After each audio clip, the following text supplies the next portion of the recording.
Kemuliaan bagi Allah di tempat yang maha tinggi, dan damai sejahtera di bumi di antara manusia yang berkenan kepadanya. Tuhan menyertai saudara. Rohnya menyertai saudara. Kasih karunia Tuhan kita Yesus Kristus, kasih setia Allah Bapa, serta persekutuan dengan Roh-Nya yang kudus menyertai saudara sekalian. Amin. Firman Tuhan yang akan kita renungkan pada minggu ini terambil dari kitab Pengkhotbah pasal 2 ayat 4 sampai ayatnya yang ke-11. Saya akan bacakan kepada kita. Beginilah firman Tuhan. Aku melakukan pekerjaan-pekerjaan besar, mendirikan bagiku rumah-rumah, menanami bagiku kebun-kebun anggur. Aku mengusahakan bagiku kebun-kebun dan taman-taman, dan menanaminya dengan rupa-rupa pohon buah-buahan.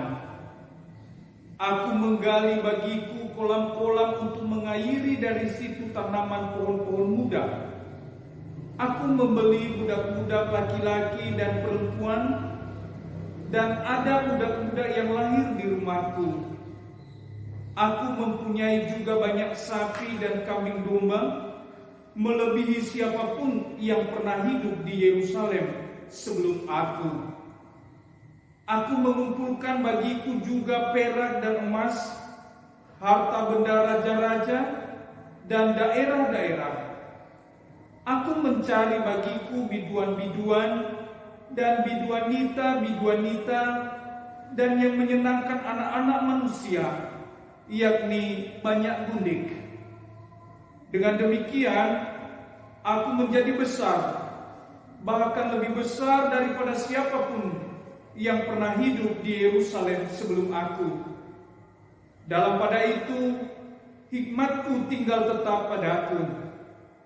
Aku tidak merintangi mataku dari apapun yang dikehendakinya, dan aku tidak menahan hatiku dari sukacita apapun. Sebab hatiku bersukacita karena segala jerih payahku. Itulah buah segala jerih payahku. Ketika aku meneliti segala pekerjaan yang telah dilakukan tanganku, dan segala usaha yang telah kulakukan untuk itu dengan jerih payah, lihatlah, segala sesuatu adalah kesia-siaan dan usaha menjaring angin. Memang tak ada keuntungan di bawah matahari. Demikianlah pembacaan firman Tuhan. Mari kita berdoa. Terima kasih ya Yesus Kristus. Sampai saat ini kami masih bisa merasakan kasih dan penyertaan-Mu.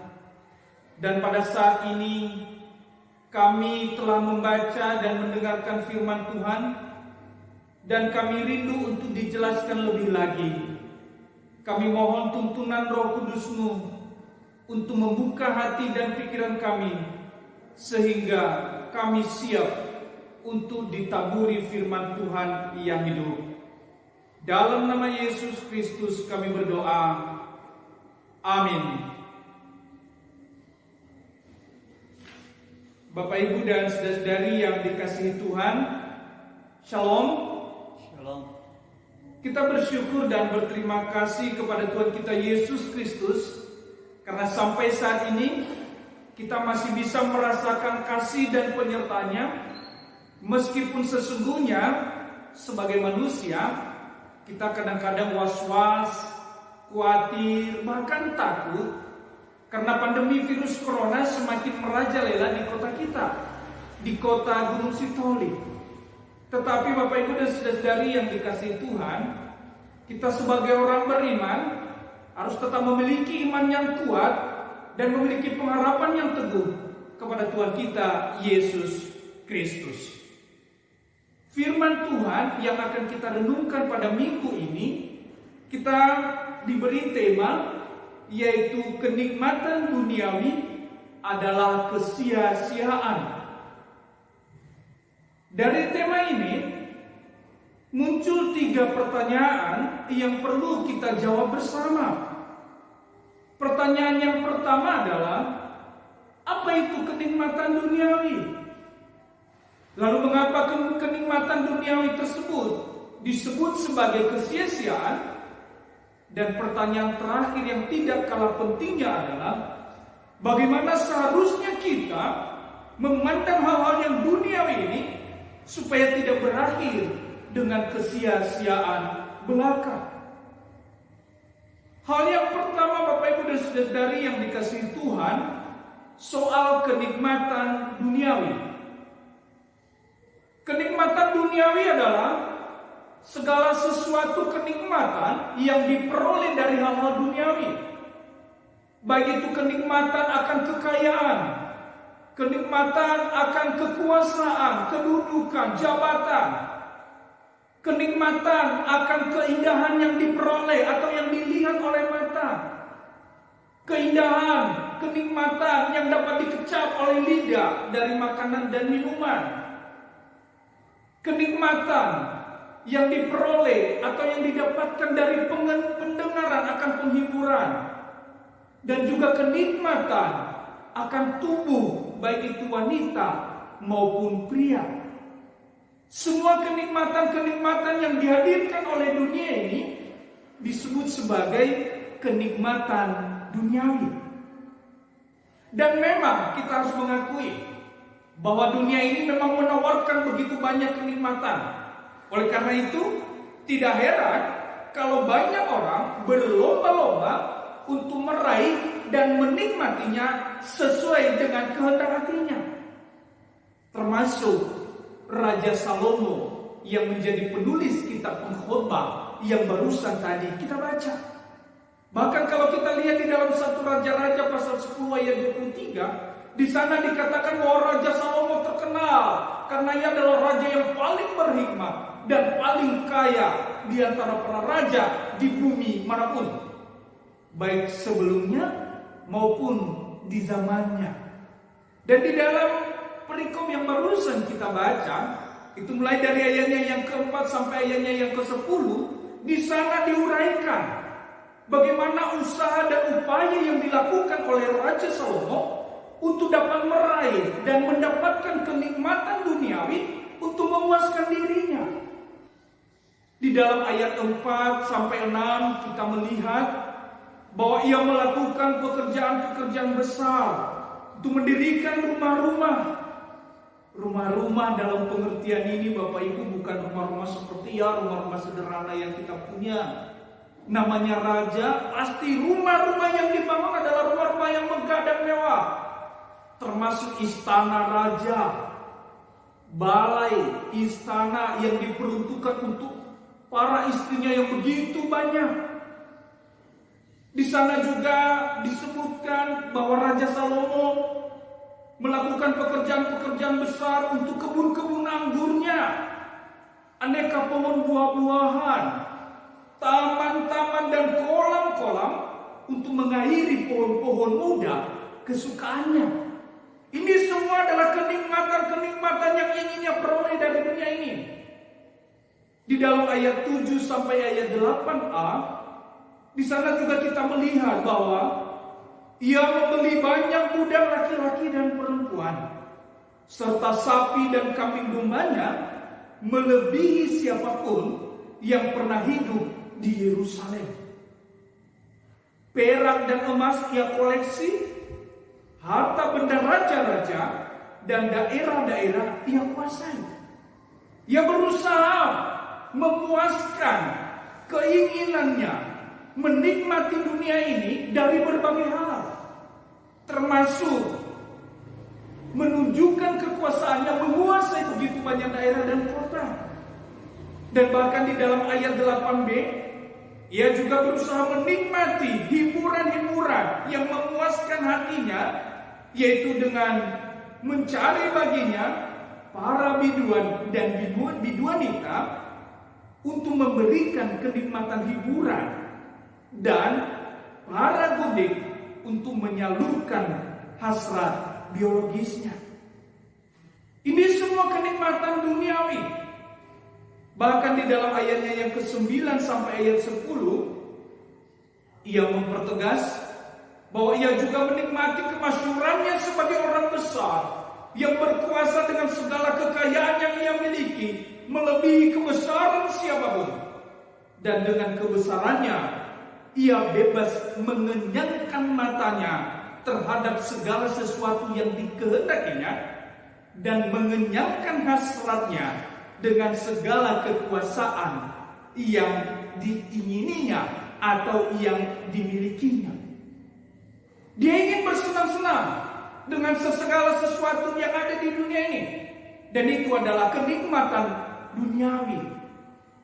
Bapak Ibu dan saudara yang dikasihi Tuhan, bisa kita katakan dengan kata lain bahwa ia telah berusaha dan telah merasakan kenikmatan duniawi ini dari segala aspeknya.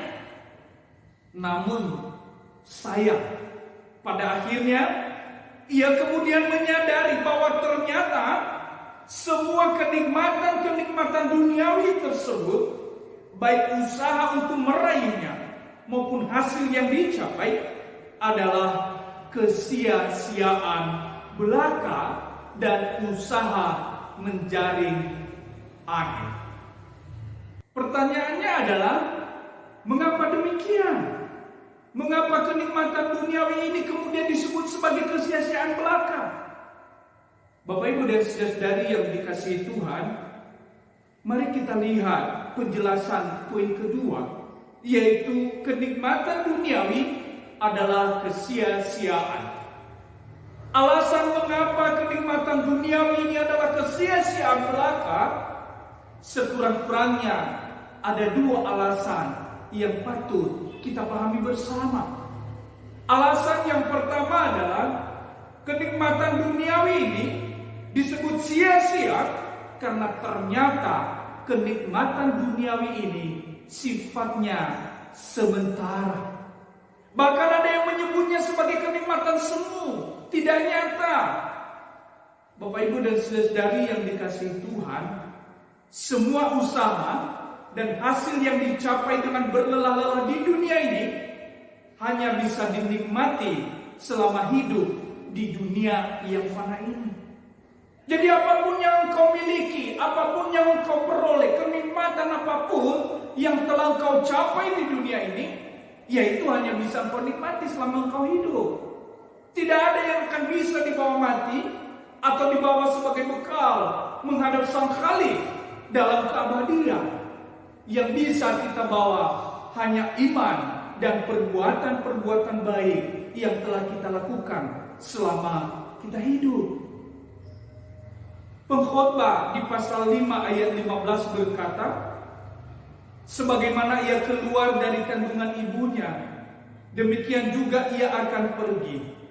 Telanjang seperti ketika ia datang, dan tak diperolehnya dari jeripayahnya suatu pun yang dapat dibawa dalam tangannya. Semua kenikmatan yang diusahakan dengan berlelah-lelah akan ditinggalkan di dunia ini dan tidak akan dibawa dalam keabadian. Mari kita periksa diri kita, Bapak Ibu dan saudara-saudari yang dikasihi Tuhan. Sampai saat ini kita lebih mengejar yang mana? Mengejar kenikmatan yang sementara ini, atau kita mau mengikuti apa yang dikehendaki oleh Tuhan Yesus ketika Ia berkata, carilah dahulu kerajaan Allah dan semuanya itu akan ditambahkan kepadamu. Iman dan perbuatan-perbuatan baikmu, itulah kenikmatan yang sesungguhnya yang bisa menjadi bekalmu di dalam keabadian bersama Bapa di sorga. Alasan yang kedua, kenapa kenikmatan duniawi ini disebut kesia-siaan belaka, yaitu kenikmatan duniawi ini sesungguhnya tidak ada ujungnya dan tidak ada titik puasnya. Semakin dikejar, terasa semakin menjauh. Semakin didapat, akan terasa semakin ada yang kurang. Ibarat memuaskan dahaga dengan meminum air laut, semakin diminum, semakin terasa haus. Dan ini Bapak Ibu dan saudara-saudari yang dikasihi Tuhan, dapat kita lihat di dalam kehidupan kita sendiri Di dalam kehidupan orang-orang yang kita kenal, kalau dulu kita puas dengan naik sepeda, setelah kita bisa membeli sepeda, lalu kita merasa ada yang kurang. Lalu kita membeli sepeda motor. Pertama kita merasa puas, tapi setelah itu kemudian berpikir bahwa satu sepeda motor ternyata tidak cukup. Lalu kita merasa ingin membeli 2, 3 atau bahkan lebih sepeda motor. Dan bahkan ada lagi yang ingin membeli kendaraan roda 4. Ini adalah menunjukkan bahwa titik kepuasan manusia itu tidak ada batasnya. Selalu kurang, dan kurang. Persis seperti meminum air laut tadi. Air laut itu kalau diminum untuk melepaskan dahaga, ya semakin diminum, ya semakin haus. Demikianlah kenikmatan-kenikmatan duniawi ini tidak akan pernah memuaskan kita secara sesungguhnya. Dan Raja Salomo juga di dalam kehidupannya, ya seperti itu. Ia sudah menjadi raja, kaya raya, tetapi selalu kurang dan kurang, sehingga ia terus mencari untuk memuaskan dirinya dan menikmati dunia ini. Termasuk dalam hal soal berapa istrinya. 1, 2 ternyata tidak memuaskan baginya. Ia lalu sampai mencapai 700 istri dan 300 selir. Dan apa yang terjadi Bapak Ibu dan Saudara yang dikasihi Tuhan? Apa itu cukup? Ternyata kurang juga. Ia masih mencari penghiburan seperti tadi kita baca di dalam bacaan kita, mencari penghiburan lain untuk menyalurkan hasrat biologisnya dengan para biduan dan biduanita dan juga para gundik. Ini menunjukkan bahwa memang kenikmatan duniawi ini tidak ada ujungnya dan tidak ada titik puasnya. Dan Salomo sendiri, pengkhotbah sendiri berkata juga di dalam pasal 5 ayat 10, siapa mencintai uang tidak akan puas dengan uang, dan siapa mencintai kekayaan tidak akan puas dengan penghasilannya. Ini pun sia-sia. Bapak Ibu dan Saudara yang dikasihi Tuhan, kita sampai pada poin yang terakhir, yaitu poin yang ketiga. Bagaimana seharusnya kita sebagai orang beriman memandang hal-hal yang duniawi ini supaya tidak hanya akan berakhir dengan sia-sia. Maka kuncinya adalah mari kita pandang dan kita jadikan segala sesuatu yang kita usahakan, kita kerjakan dan kita hasilkan selama di dunia ini bukan lagi untuk sekedar memuaskan kenikmatan duniawi kita, tetapi untuk melayani dan memuliakan Tuhan. Kalau ini yang terjadi, maka usaha-usaha dan pencapaian-pencapaian kita selama di dunia tidak akan pernah sia-sia. Uang sebagai hal yang duniawi perlu kita usahakan untuk membeli segala kebutuhan kita secukupnya. Tetapi ingat, jangan sampai engkau menjadi hamba uang, seperti yang dikatakan di dalam Ibrani pasal 13 ayat 5. Justru dengan uang kita juga bisa membantu segala kebutuhan pelayanan kita di tempat di mana kita bergereja.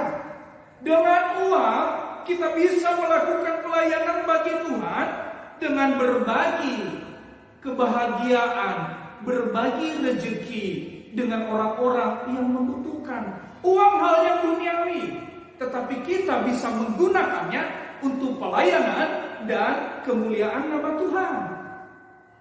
Rumah sebagai hal yang duniawi yang juga dibangun oleh Raja Salomo perlu kita usahakan dan bangun untuk tempat kita tinggal, tempat berteduh, tetapi sekaligus menjadi tempat doa, tempat bernyanyi dan memberitakan firman Tuhan, bukan untuk menyombongkan diri sendiri. Rumah memang hal duniawi, tetapi kita bisa gunakan untuk hormat kemuliaan Tuhan.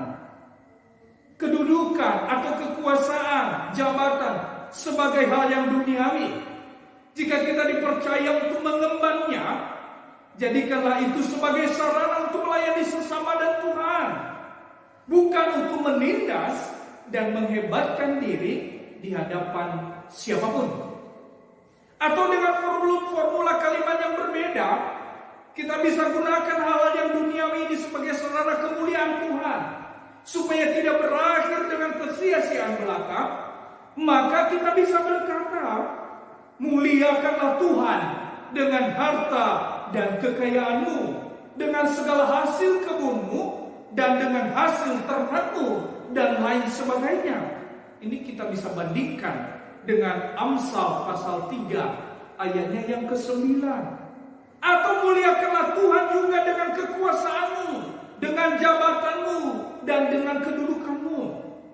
Muliakan Tuhan dengan segala yang ada di dalam tubuhmu, dengan matamu, pendengaranmu, dan semua talenta yang telah Tuhan karuniakan di dalam hidupmu.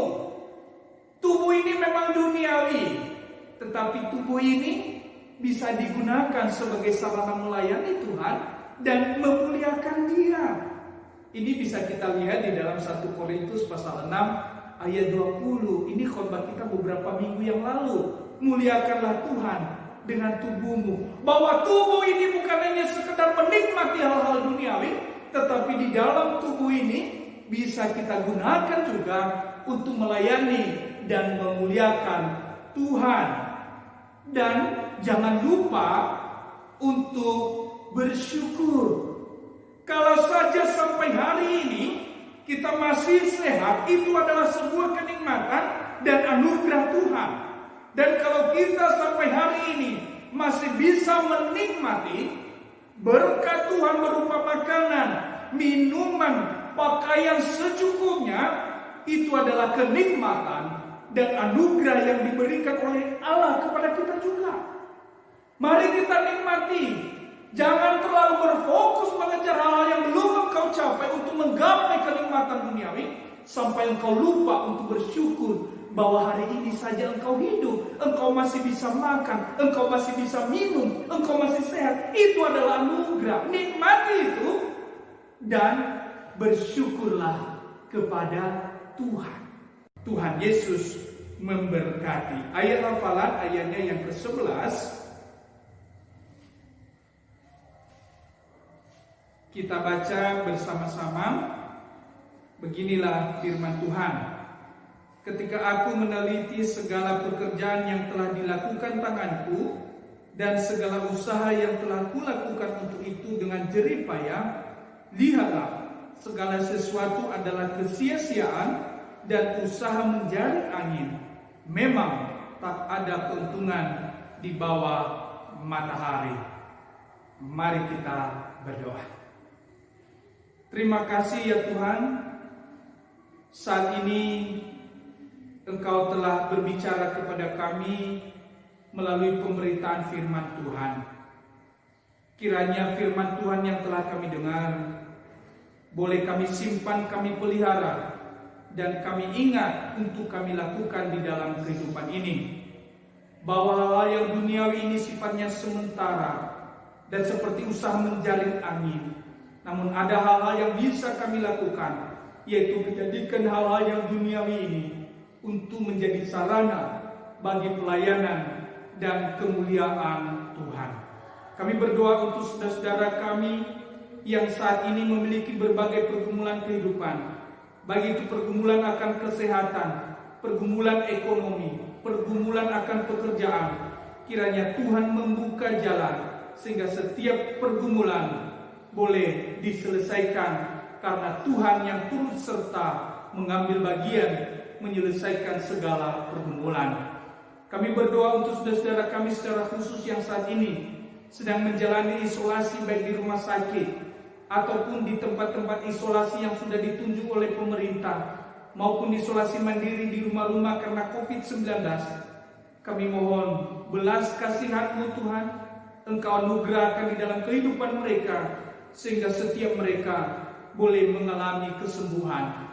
Dan setiap kami yang belum terkena atau terpapar COVID-19, kami mohon perlindungan dan penyertaan Tuhan, supaya kami semua dihindarkan dan dijauhkan dari penyakit tersebut. Inilah doa kami Tuhan. Kami yakin dan percaya bahwa Tuhan akan terus menjaga, memelihara, dan mencukupkan segala kebutuhan kami dari hari lepas hari. Doa ini Tuhan kami sampaikan di dalam nama Tuhan kami Yesus Kristus, Tuhan dan Juru Selamat kami yang hidup, yang mengajarkan kami doa Bapa kami yang demikian. Bapa kami yang di surga, dikuduskanlah namamu, datanglah kerajaanmu, jadilah kehendak-Mu di bumi seperti di surga.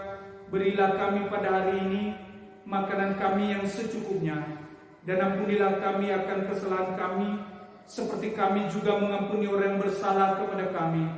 Dan janganlah membawa kami ke dalam pencobaan, tetapi lepaskanlah kami daripada yang jahat. Karena Engkaulah yang empunya kerajaan dan kuasa dan kemuliaan sampai selama-lamanya. Amin. Terimalah berkat Tuhan. Tuhan memberkati engkau dan melindungi engkau.